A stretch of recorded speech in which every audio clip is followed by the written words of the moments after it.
Seguimos adelante en el estudio de fundamentos firmes, este estudio cronológico de la Biblia. Y antes de comenzar esta lección, un poquito de repaso. Pregunta número 1. ¿Resucitarán todas las personas y serán juzgadas por Dios?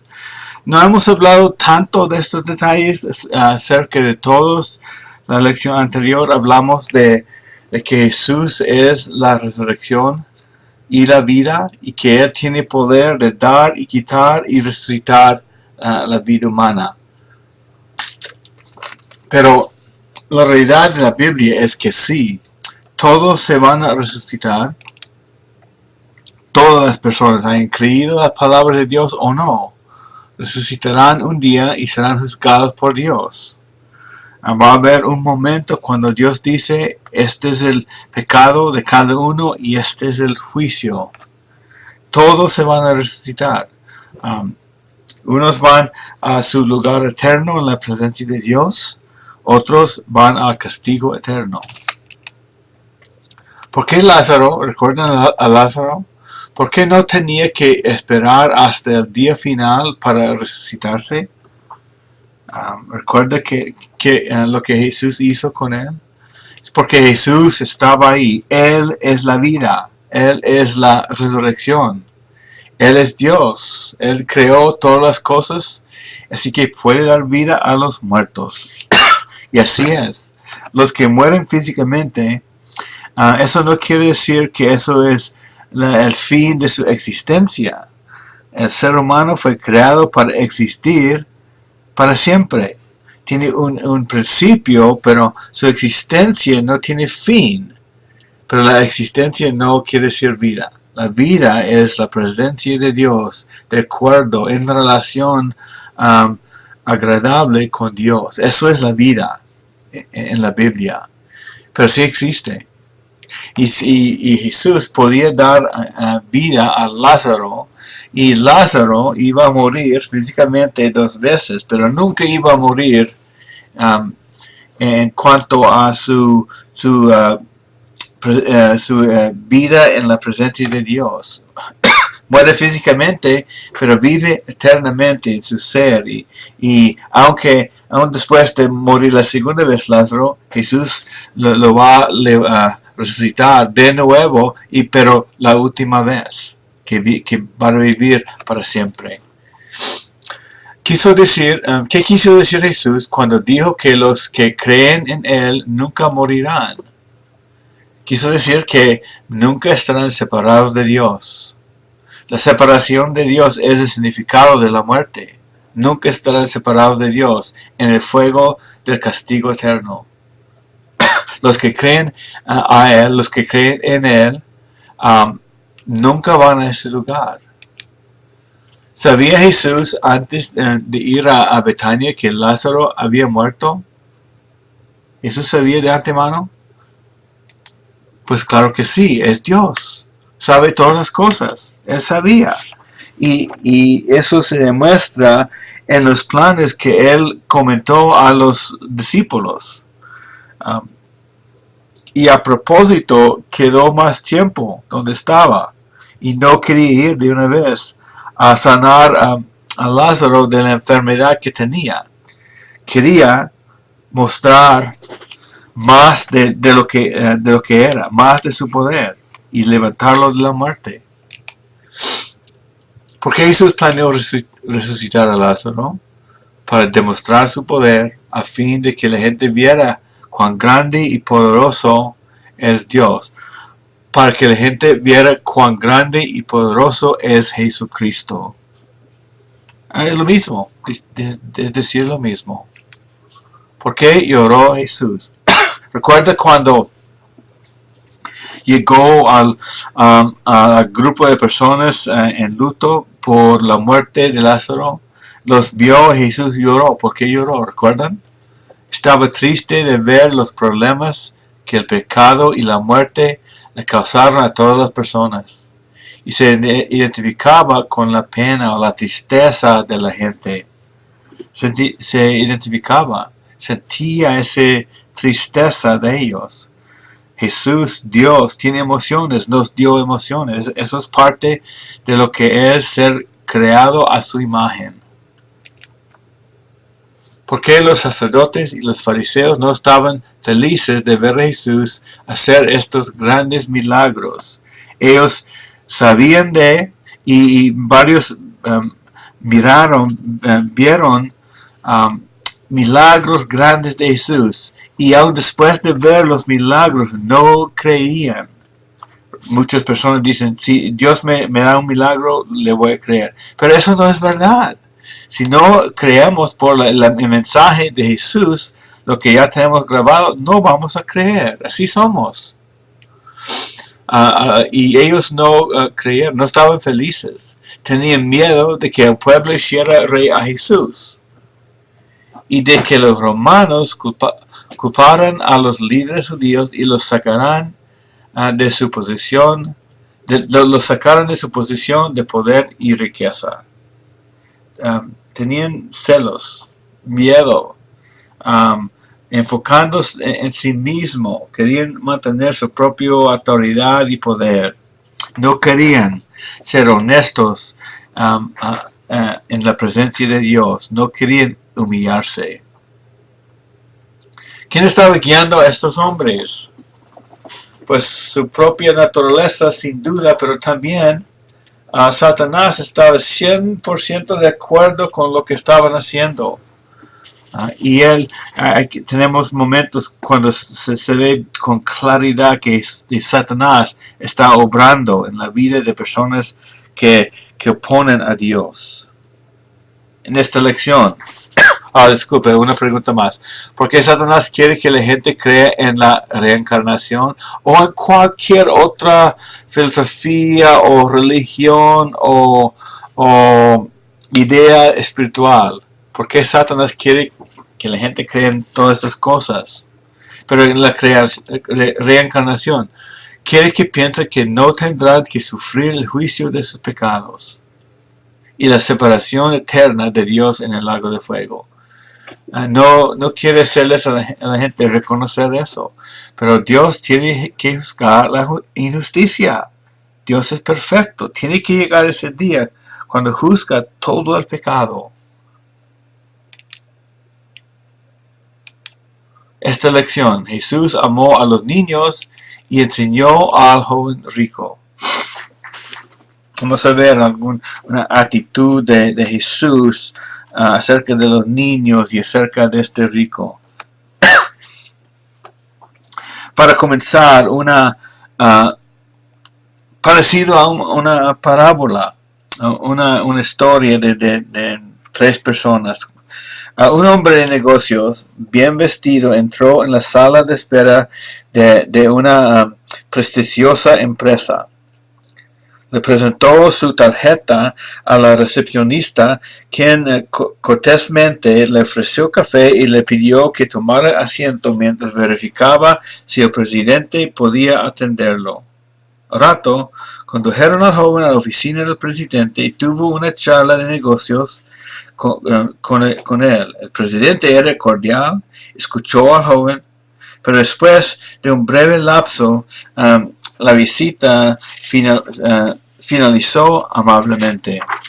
Cuando el joven salía de la oficina del presidente, casi lo atropella un niño que entraba. El pequeño se detuvo unos segundos para disculparse y luego entró corriendo a la oficina de su papá, el presidente de la compañía, donde éste lo recibió de inmediato con un abrazo de bienvenida. Mientras el joven de negocios salió con tristeza de la sala de espera, la secretaria asomó la cabeza en la oficina del presidente y dijo sonriente: "Veo que su último cliente sí cumplió los requisitos". O sea, el niño, el hijo del presidente. "Él es la clase de cliente que yo quiero", dijo el presidente, aún abrazando a su hijo. "Él vino a verme a mí. El otro muchacho solo quería impresionarme con lo que él pensaba y con que él podía ser. Un cuento, una parábola, si se puede decirlo así, que demuestra lo que Dios busca en nosotros. Personas que quieren a nuestro Creador, el que nos dio vida. En esta parte del estudio vamos a ver unos momentos en la vida de Jesús. Jesús amó a los niños en Marcos 10. Traían niños a Jesús para que Él los tocara, pero los discípulos los reprendieron. Así fue la actitud. No pensaron que Jesús quería dedicar tiempo para mostrarles interés a ellos, para mostrarles amor. Estaban molestos. Y 14 dice, cuando Jesús vio esto, se indignó y les dijo, den, que los niños vengan a mí. No se lo impidan, porque de los que son como estos, es el reino de Dios. Esa fue la actitud de Jesús. Amaba a los niños. Ama a los niños. Quiere que ellos también crean su palabra y confíen en Él. Jesús quiere que todos vengan a Él. Es el único Salvador. Él quiere que todos reconozcan su necesidad. Necesidad de salvación, que necesitan a Jesús. En Marcos 15 y 16 dice, en verdad les digo, que el que no reciba el reino de Dios como un niño, no entrará en él. Y tomándolos en los brazos, los bendecía, poniéndolo las manos sobre ellos. Él quería a los niños, quiere a los niños. Y usa la actitud de los niños para explicar cómo es la fe. Un bebé, por ejemplo, descansa en los brazos de quien lo alza.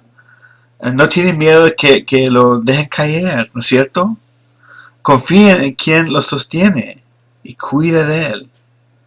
Cuando nosotros éramos bebés, ni siquiera les hacía preguntas a sus padres.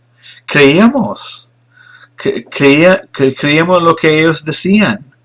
No tratábamos de imaginar otras cosas, solamente creíamos, aceptábamos la palabra de ellos, sin hacer preguntas y dudas.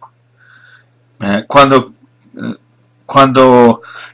crecimos, nos volvimos más independientes. Y es cierto, como adultos tenemos responsabilidades, pero Dios nos diseñó, no nos diseñó para que nosotros independecimos, que seamos independientes. No nos hizo para vivir independientes de Él. Él hizo al hombre a su imagen para que lo conociera, lo amara y lo obedeciera. Que viva dependiente de Dios, que Dios iba a darles todo lo que necesitaban y mucho más. Pero como pecadores, cuando crecimos, no podemos hacerlo, porque nacimos separados de Dios a causa del pecado de Adán, y pecamos a causa de nuestros propios deseos. Vivimos independientes, egocéntricos por naturaleza. Y pensamos que si tiene que haber un cambio, tenemos que hacerlo nosotros mismos, pero por haber nacido pecador no podemos. No podemos cambiarnos de manera adecuada. El mensaje del Evangelio no es eso, que nosotros debemos cambiarnos a nosotros mismos. Jesucristo vino para salvarnos. Dijo que debemos nacer de nuevo, no tratar de arreglarnos, sino nacer de nuevo para que seamos seres nuevos. Es imposible que alguien provoque su propio nacimiento físico. También es imposible que provoquemos nuestro propio nacimiento espiritual. Tiene que ser un nacimiento espiritual, algo nuevo. En Juan 1, creo que está en la pantalla, Juan 1, 12 y 13 dice, pero a todos los que lo recibieron, les dio el derecho de llegar a ser hijos de Dios, es decir, a los que creen en su nombre. ¿Cómo podemos nacer niños de Dios, hijos de Dios? Recibirlo, creerle. A los que creen en su nombre, que no nacieron de sangre, ni de la voluntad de carne, ni de la voluntad del hombre, sino de Dios. Hay que nacer de nuevo. En nuestra sociedad ahora hay muchas personas que dicen, así nací yo, no es mi culpa. Así nací, así soy, así nací. Nuestra respuesta como hijos de Dios es, hay que nacer de nuevo. Todos los individuos que nacen pueden decir, ay, así nací, así soy yo. Y muchas veces hablan de algo que alguien dice que es pecado. Así nací, no puedo, no es mi culpa. Pues la respuesta es, hay que nacer de nuevo. El primer nacimiento no es lo que agrada a Dios. Dios es el único que puede darnos esa vida nueva, hacernos nacer de nuevo. El único que puede salvarnos y darnos esa vida. Juan 3:16 dice, porque de tal manera amó Dios al mundo que dio a su Hijo unigénito, para que todo aquel que cree en Él no se pierda, sino que tenga vida eterna. Y Juan 3:16 está en medio de la conversación con Nicodemo sobre nacer de nuevo. Por ser tan independientes, nosotros adultos más que todo, puede ser difícil aceptar la sencillez del Evangelio, del mensaje de Jesús, de creerle. Eso es lo que Dios está pidiendo de nosotros. Pero eso es fe como un niño. Creerle lo que Dios dice. No estar dispuesto a confiar en Dios así como un niño, confiándole, confiando su palabra. Eso es ir al infierno, ir al lugar de castigo eterno. Así es el valor de esta lección, de examinar cómo responden los niños. Jesús lo hizo así para enseñarnos que hay que creer así de sencillo como un niño. No rechazar la sencillez del Evangelio, o que lo que nos parece tan sencillo que no puede ser así. Así concluimos muchas veces. Hay que aceptar el mensaje como un niño y confiar en lo que Dios ha comunicado. Ahora, vamos a cambiar el enfoque un poquito de los niños a alguien más grande, a un joven. La pregunta del joven rico en Marcos 10. Muy interesante esta conversación, muy interesante la estrategia de Jesús cuando habló a este individuo. En Marcos 10:17 dice, cuando Jesús salía para irse, vino un hombre corriendo, arrodillándose delante de él, le preguntó, Maestro bueno, ¿qué haré para heredar la vida eterna? Reconoció algo de Jesús, pero este joven estaba pensando que podía agradar a Dios y obtener la vida eterna, la entrada en su reino, por lo bueno que era, por obedecer la ley de Dios. Así pensaba este joven. Este joven era como Caín, que pensó que podía a su manera llevar algo a Dios y Dios lo iba a aceptar a su manera. Pero Dios rechaza eso siempre. Rechaza los esfuerzos a nuestra manera. Entonces dijo, Maestro bueno, ¿quiere? Y Jesús responde, porque veo este pasaje y pienso a veces que, esta es la pregunta que quiero escuchar a la gente, porque quiero explicarles el Evangelio. Pero Jesús comienza con otra cosa. Él respondió en 10:18, Jesús le respondió, ¿por qué me llamas bueno? Nadie es bueno sino solo uno, Dios. Y Jesús responde con algo que al leerlo la primera vez me parece raro. Pero la verdad es que Jesús conocía a este joven. Jesús sabía todo. Y respondió de manera que este joven necesitaba. Habló a este joven según su necesidad. Y comienza, ¿por qué me llamas bueno? Nadie es bueno sino solo Dios. No entendía que ningún hombre había sido suficientemente bueno para agradar a Dios, para ser bueno. Porque para Dios el significado de bueno es la perfección. Dios es el único que es bueno. Adán era bueno antes de pecar, pero pecó. Dios es el único que es bueno. No hay ningún ser humano en sí, por sus propios esfuerzos, que es bueno. Y este joven pensaba que él era bueno y que Jesús era otro hombre bueno como él, maestro bueno. Jesús quería que el joven se diera cuenta que ningún hombre es bueno y trató de ajustar su punto de vista. Creía que Jesús era bueno como cualquier hombre y necesitaba reconocer algo, darse cuenta de que si uno está llamando a Jesús bueno, también hay que decirle que es Dios, porque el único que es bueno es Dios. Lógico. No estaba reconociendo la verdad sobre lo que es bueno.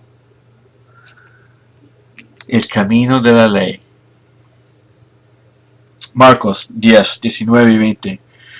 Para responderle todavía Jesús. Tú sabes, entonces contradijo lo que dijo al principio el joven. ¿Por qué me llama bueno? Nadie es bueno sino son. Y Jesús siguió hablando. Tú sabes los mandamientos. No mates, no cometas adulterio, no hurtes, no des falso testimonio, no defraudes, honra a tu padre y a tu madre. Y en el versículo 20, Maestro, responde el joven, todo esto lo he guardado desde mi juventud, dijo el hombre. ¿En serio? Todo esto ha guardado desde su juventud. No se daba cuenta este joven que había nacido pecador, había nacido en el dominio de Satanás. Por eso no podemos obedecer la ley de Dios perfectamente y así agradar al Dios perfecto. Porque obedecer las leyes de manera adecuada y suficiente tiene que ser de manera perfecta. Dios dice que no hay ninguna persona en la tierra que sea buena y que haga lo correcto delante de sus ojos. Nadie excepto Jesús ha obedecido las leyes de Dios perfectamente. Un sumario, un resumen de la ley se encuentra en Marcos. Amarás al Señor tu Dios con todo tu corazón, con toda tu alma, con toda tu mente, con todas tus fuerzas. Y amarás a tu prójimo como a ti mismo.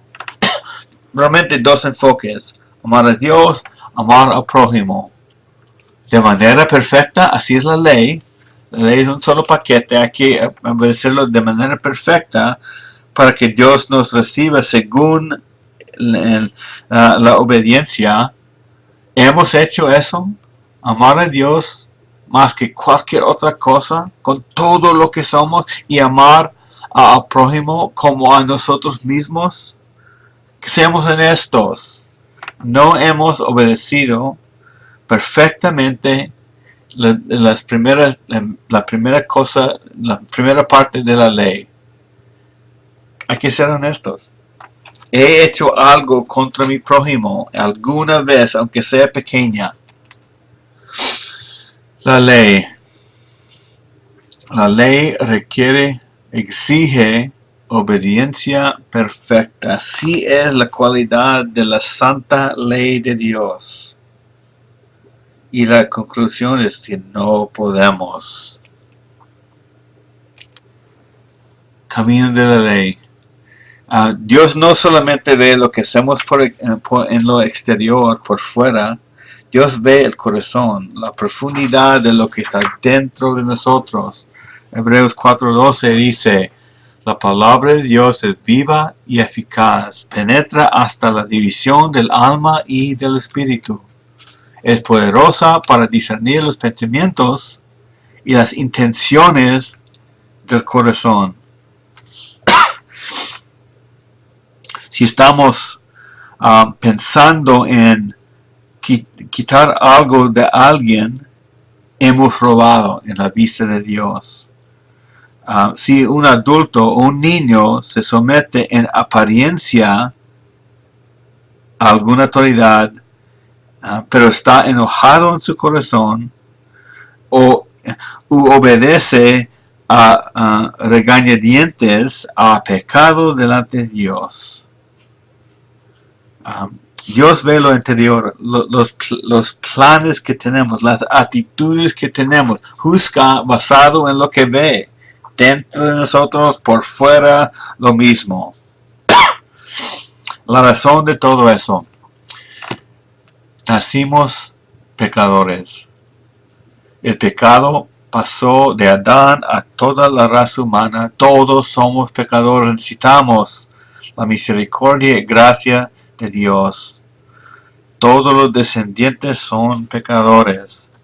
El camino de la ley otra vez. Romanos 5:12. El pecado entró en el mundo por medio de un hombre. Y por medio del pecado la muerte.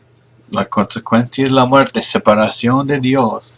Así también la muerte se extendió a todos los hombres. ¿Por qué? Porque todos pecaron. Hemos pecado. Hay que ser honesto. Hay que reconocerlo. Hay que confesarlo. Hay que admitirlo. Somos pecadores. Necesitamos algo grande de Dios para que seamos aceptados por Él. Dios dio sus leyes a Israel. No pensando que iban a obedecerlas. Dios sabe todas las cosas. Él sabía desde darles sus leyes que no iban a poder. Pero iba a ponerlos a prueba. A mostrarlos sin duda que no podían alcanzar el nivel de perfección de Dios. Aunque con tanto esfuerzo no podemos nosotros. Hemos fracasado. Hemos fracasado en alcanzar el nivel de la bondad y la perfección de Dios. No hemos obedecido de manera perfecta. Y muchas personas, quizás tú piensas, soy buena persona. No merezco el castigo de Dios. Pero el hecho es que hemos fracasado en hacer lo que Dios exige. Él es perfecto y santo y el pecado no va a entrar en su presencia. Imposible agradarle de manera adecuada. Todo lo que hacemos. Porque Él ve hasta los corazones, los pensamientos, la maldad que hay dentro de nosotros que nunca sale en acciones ni palabras. Nunca podemos ganar el favor de Dios por medio de nuestros propios esfuerzos o pensamientos o actitudes. Regresamos al joven. Jesús, es muy interesante lo que dice ahí. Jesús entonces mirándole le amó y después le dijo otra cosa. Jesús le amó, amaba a este joven. En 10:21 dice, Jesús mirándolo lo amó y le dijo, después de la respuesta de que he obedecido desde mi juventud todas las cosas de la ley. Una cosa te falta, dijo Jesús. Ve y vende cuanto tienes y da a los pobres. Tendrás tesoro en el cielo. Entonces, vienes y me sigues. Quería probar a este joven, comprobar la verdad a este joven, que él amaba otras cosas más que a Dios, otras cosas más que a su prójimo. Amaba sus riquezas. y ha transgredido la ley de Dios, que quería que admitiera que era pecador y que necesitaba un Salvador. Y le dio otra cosa que hacer para probar si obedece de manera completa, porque estaba en la presencia de Dios. Jesús podía exigir estas cosas. Era su creador, pero violó el primer mandamiento. Amaba más a sus riquezas que a Dios, porque desobedeció a Dios en esa conversación. No quería hacer lo que Jesús le mandó a hacer. Y no amaba a su prójimo, no quería dar sus riquezas a los pobres. Nadie le ha dado a Dios el lugar que le corresponde. 100%. El pago de este error es la muerte, la separación de Dios en el lugar de castigo. Y Dios no pasará por alto el pago de nuestro pecado. Nunca nos perdonará a menos que se haya pagado el pecado por completo. Así es la justicia y los requisitos de Dios. Marcos 10, 22 a 24. Pero él, afligido por estas palabras, se fue triste, porque era dueño de muchos bienes. Jesús, mirando en derredor, dijo a sus discípulos: qué difícil será para los que tienen riquezas entrar en el reino de Dios.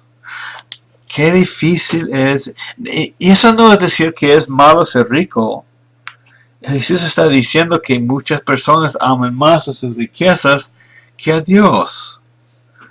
10:24. Los discípulos se asombraron de sus palabras, pero Jesús, respondiendo de nuevo, les dijo: hijos, qué difícil es entrar en el reino de Dios. Es como decir: cuidado, no ama a las cosas de este mundo más que a Dios. Dios exige primer lugar en nuestras vidas. Y cuando le damos el primer lugar, nos bendice. Y la bendición no viene solamente en esta vida, en el futuro. Jesús lo hizo claro: tendrás tesoro en el cielo, en la eternidad. Este joven rico hizo su elección, se fue triste, amaba más a sus riquezas. Y nosotros, cuando morimos, no podemos llevar ninguna de las cosas que tenemos. Ricos y pobres son iguales ante los ojos de Dios. Un rico puede amar más a sus riquezas. Un pobre puede amar más a su propia vida. Son iguales. He visto pobres bien orgullosos de sus propios esfuerzos. Pero a Dios no le importan nuestras posesiones materiales, ni habilidades, ni actitudes. Todos son igual ante Él. Lo que le importa es que escuchemos, entendemos y creemos en Él y su palabra, lo que Él ha comunicado. ¿Recuerdan qué le dijo Jesús a los que recibieron comida de Él cuando hizo milagros? Juan 6, 6:27 a 29 dice: trabajen no por el alimento que perece, sino por el alimento que permanece para vida eterna. No de este mundo, sino de cosas espirituales, el cual el Hijo del Hombre les dará. Porque a Él es a quien el Padre Dios ha marcado con su sello. Entonces le preguntaron: ¿qué debemos hacer para poner en práctica las obras de Dios? Esta es la pregunta más clave. ¿Qué debemos hacer para poner en práctica las obras de Dios? Jesús les respondió: esta es la obra de Dios, es lo clave. Hay que grabar esto en la mente. Esta es la obra de Dios, que crean en Él, que Él ha enviado. Dios nos está pidiendo creerle. poner nuestra fe en Él, creer en Dios y creer a Dios. ¿Cómo se ve esa fe? Se expresa de esta manera. Señor, cuando tú hablas, yo creo. Cuando tú me dices algo, lo que tú dices, eso es para mí, porque yo te creo, Señor. Lo que tú piensas es lo que yo quiero pensar. Te creo, a ti te creo. Tú hablas, digo que sí. Eso es lo que acepto. Eso es la fe que Dios nos pide. Y vemos eso con los niños y vemos algo al contrario con este joven rico. Tenemos mucho que aprender por la vida de los niños y por la vida de los ricos que aman más a sus riquezas. Así nos trae al enfoque lo que es la fe, a la fe que agrada a Dios. Entonces, por ahora dejamos la vida de Jesús en esta lección y vamos a seguir adelante en el estudio de fundamentos firmes.